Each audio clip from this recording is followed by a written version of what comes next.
De nouvelle vidéo dans le cadre de l'apprentissage du langage Python au lycée avec la calculatrice TI-83 Premium CE. Nous allons aborder donc nos premiers graphiques grâce à la bibliothèque TI-Plotlib. Alors on veut présenter le graphique en nuage de points des prix selon les quantités commandées. Donc on notera LX la liste des quantités commandées et LY la liste des prix correspondants. Donc là vous avez les valeurs que l'on utilisera tout à l'heure dans la saisie. Et puis donc on va prendre notre calculatrice TI-83 Premium CE édition Python. Pour accéder bien sûr au langage Python, à l'application, on va appuyer sur la touche Programme et de Python. L'application Python est ouverte. Nous avons notre gestionnaire de script. Alors j'ai déjà créé ce script ici, donc on va valider par entrée. Alors là on a déjà l'application, on va annuler et éditer. Donc le script est déjà rédigé, on va simplement parcourir les menus pour voir où on trouve chacune des instructions et puis expliquer bien sûr chacune des lignes de ce script. Donc la première ligne ici, il nous faut importer la bibliothèque TI-Plotlib qui n'est pas spontanément dans l'éditeur du programme. Donc on va chercher ça, donc on prend les fonctionnalités, F1, et puis on va sur Module et 5, TI-Plot, et on choisira 1 pour importer automatiquement cette ligne d'instruction. Là, moi, je vais échapper puisqu'elle est déjà écrite. La ligne suivante, en fait, un CLS, en fait, c'est l'abréviation de Clear, effacer, S pour Screen, l'écran.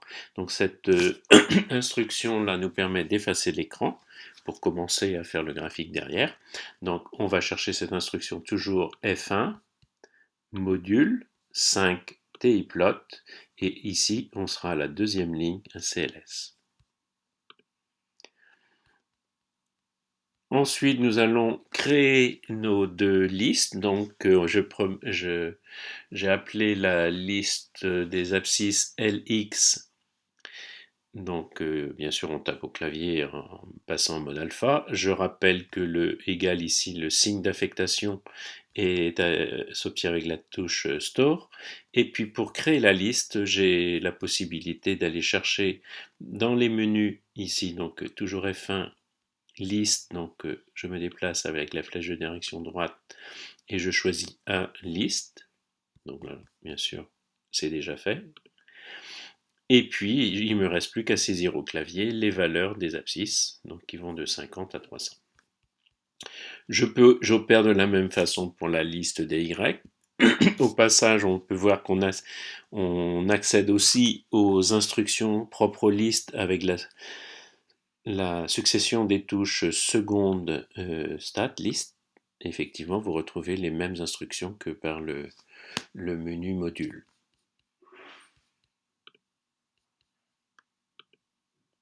À la cinquième ligne, cette commande nous permet de régler l'affichage, la fenêtre d'affichage, Windows en anglais.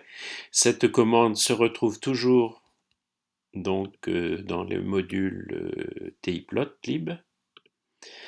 Et donc là, dans le cas présent, j'ai choisi la ligne 4 Windows avec X minimum, X maximum, Y minimum, Y maximum. On pourrait faire le choix aussi d'un réglage automatique de la fenêtre en fonction des valeurs de la liste.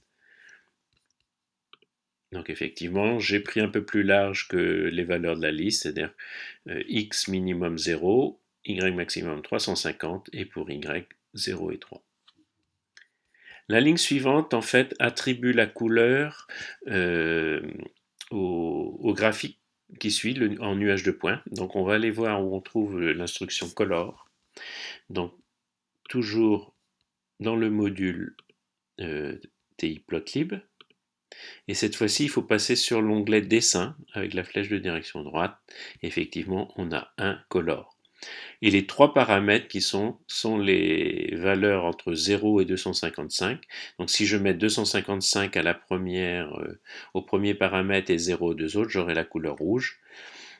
Si je mets 0 au premier et 255 au second et 0 au troisième, j'aurai du vert. Et même chose pour le bleu, 255 ici et 0, 0. Sinon, si je prends d'autres valeurs, je peux avoir une combinaison des trois couleurs, bien sûr. Donc ensuite, nous avons l'instruction scatter, en fait, qui crée un nuage de points. Donc les paramètres ici qui ont été mis sont les listes des valeurs de x, la liste des valeurs de y, et on choisit aussi le type de marque qu'on peut. Il y a un choix de 4 marques différentes. J'ai choisi la marque orange. On va aller voir où se trouve effectivement cette instruction. Toujours donc F1 module 5 tplotlib. Et il faut passer sur le module dessin. Effectivement, vous voyez 4 skater.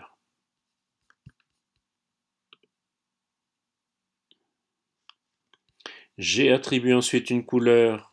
Alors 000, c'est la couleur noire qui sera attribuée aux axes. Donc vous chercherez l'instruction color exactement comme à la ligne 5. Et puis, bien sûr, le choix des axes, on peut choisir de les afficher ou pas. Là, j'ai fait le choix de les afficher. L'instruction axe, bien sûr, toujours de la même façon, F1 module 5 tplotlib, et effectivement, à la ligne 6, vous avez les axes, et vous choisirez, après avoir appuyé sur la valeur 6, ou après avoir fait entrer, le mode de marque que vous choisissez.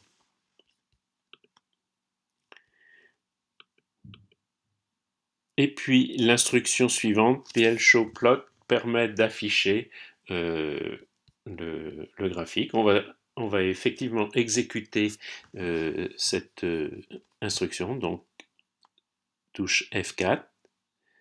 Et effectivement, j'ai bien mes axes en noir.